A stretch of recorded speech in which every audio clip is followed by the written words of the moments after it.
서울에 자가 아파트가 있습니다. 자녀들은 이미 독립했고요.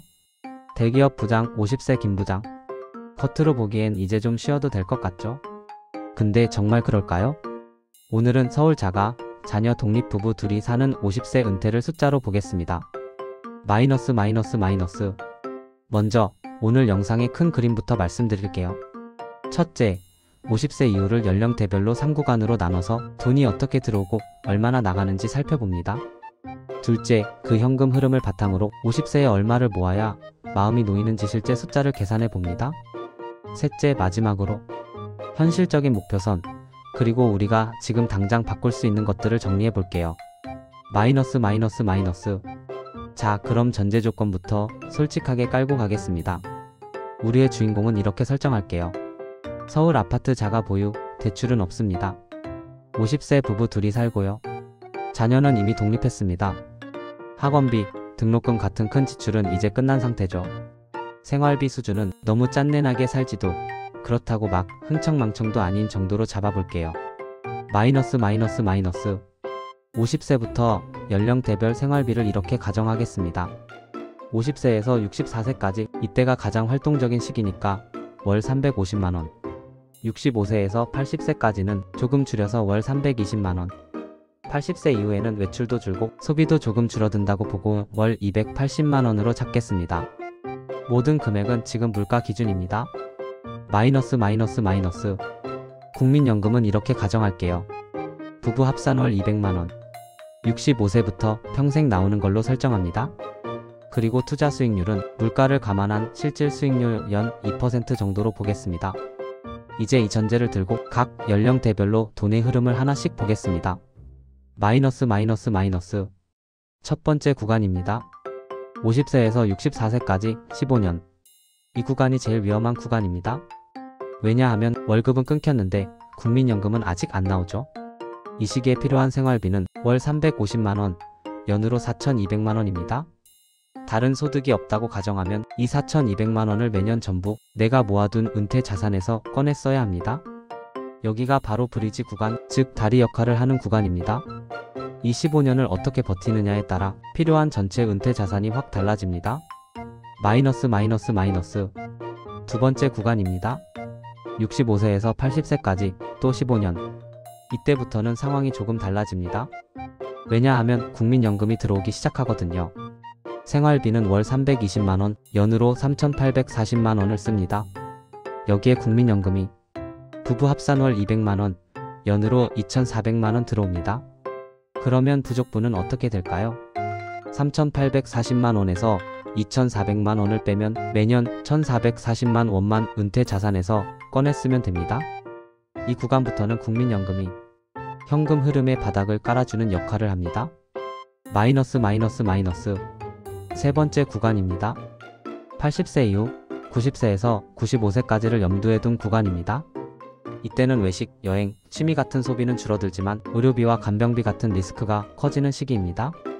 생활비는 월 280만원, 연으로 3,360만원을 씁니다. 국민연금은 그대로 연 2,400만원이 들어온다고 가정하겠습니다. 그럼 부족분은 연 960만원. 이 정도를 은퇴 자산에서 꺼내 쓰게 됩니다. 표면적인 생활비는 줄어들지만 이 구간은 장수 리스크, 그리고 건강 리스크를 꼭 고려해야 합니다. 그래서 시뮬레이션에서는 보통 90세, 여유있게는 95세까지를 가정해서 계산을 합니다. 마이너스. 자, 이제 진짜 궁금한 질문으로 돌아가 보죠. 그렇다면 50세에 도대체 얼마를 가지고 있어야 하느냐? 입니다. 아까 봤던 세 구간의 인출액을 실질 수익률 2%를 적용해서 50세 시점의 현재 가치로 모두 합산해 보면 필요한 은퇴 자산은 대략 7.6억 원 정도가 나옵니다. 이 말은 지금까지의 모든 전제가 맞아 떨어진다면 50세에 7.6억 원 정도를 갖고 출발하면 이론적으로는 95세까지 버틸 수 있다는 뜻입니다. 물론 중요한 건 이게 어디까지나 차분한 평균 시나리오라는 점입니다. 금융위기, 큰 의료비, 자녀나 부모 지원 같은 변수들을 완벽하게 반영한 숫자는 아닙니다. 마이너스. 여기서 한 가지 더 중요한 포인트. 바로 국민연금 수준에 따라 필요 자산이 얼마나 달라지는가입니다.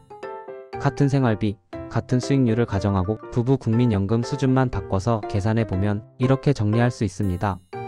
부부 합산 국민연금이 월 150만원일 때 필요한 은퇴 자산은 대략 8.6억 원 정도, 월 200만원일 때는 아까 계산했던 대로 7.6억 원, 월 250만원 수준이라면 필요 자산이 더 줄어서 대략 6.6억 원 정도입니다.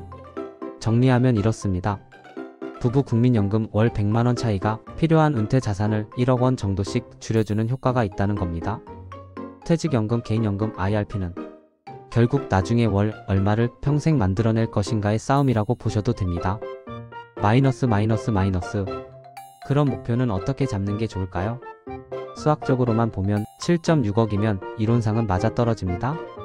하지만 현실에서는 시장 급락, 국민연금 제도 변경, 예상치 못한 의료비나 가족 지원 같은 변수들 때문에 이 숫자 그대로 은퇴 계획을 짜면 솔직히 좀 불안합니다. 그래서 저는 이렇게 정리하는 쪽을 추천드립니다. 최소 목표선은 8억 원. 여기에 마음의 여유까지 감안하면 9억에서 10억 정도를 목표로 잡는 게 훨씬 안전합니다. 서울 자가, 자녀 독립, 부부 둘이 살기. 이 조건에서 50세 완전 은퇴를 생각한다면 현실적으로는 8억은 넘기고 10억에 가까워질수록 숨이 트이는 구간이다. 이렇게 보시면 됩니다. 마이너스. 자, 이제 마지막으로 그러면 지금 나는 뭘 해야 하나? 로 내려와 보겠습니다. 핵심은 한 가지입니다. 노후 자산은 어느 날 한 방에 생기는 돈이 아니라 오늘의 소비, 저축, 투자를 어떻게 구조화하느냐의 결과라는 겁니다. 구체적으로 몇 가지만 짚어볼게요. 첫째, 퇴직연금과 IRP를 제대로 활용하는 것입니다. 세액공제 한도까지 꾸준히 채우고 그 안에서 장기 투자 포트폴리오를 운영하는 게 중요합니다. 은행 예금처럼 두는 게 아니라 주식, 채권, ETF를 섞어서 실질 수익률 2% 이상을 노리는 구조를 만드는 거죠. 둘째, 쓰고 남는 돈을 투자한다가 아니라 먼저 투자하고 남는 돈을 쓴다로 구조를 바꾸는 겁니다.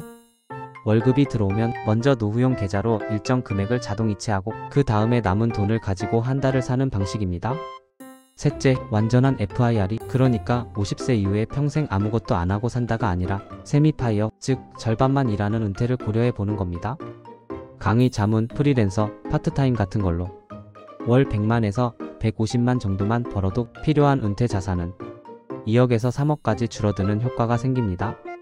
조금이라도 돈이 들어오는 구조가 아무것도 안 하는 것보다 리스크 관리 측면에서 훨씬 유리합니다. 마이너스. 정리해 보겠습니다. 서울 자가, 자녀 독립, 부부 둘이 사는 50세. 이 조건에서 조기 은퇴를 고민한다면 계산상으로는 7.6억 정도, 현실적인 목표로는 8억에서 10억 정도가 하나의 기준선이 됩니다. 이 숫자는 겁을 주기 위한 게 아니라 우리가 목표를 구체적으로 잡기 위한 기준점입니다. 지금 40대, 50대이시라면 이 두 가지만 종이에 한번 적어 보셨으면 좋겠습니다. 첫째, 나는 50세 이후에 어떤 현금 흐름 구조를 만들고 싶은가?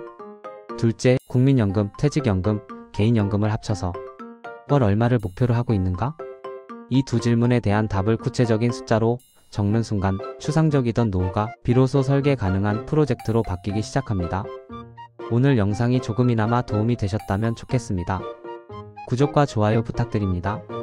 시청해주셔서 감사합니다.